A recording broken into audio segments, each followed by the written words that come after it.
DJ अनुज बतवा।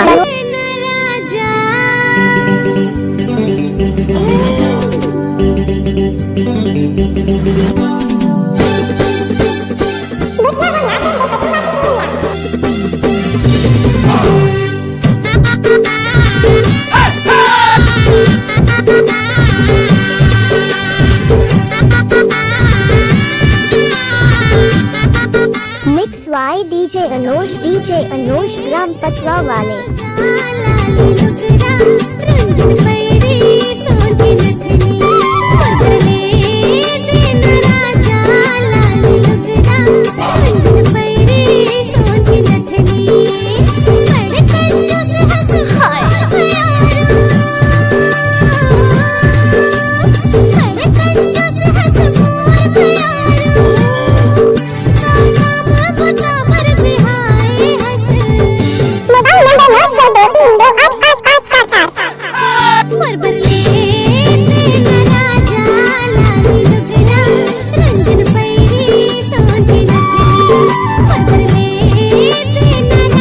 जब तक चांद सूरज रहेगा अनुज भाई का यूट्यूब में नाम रहेगा।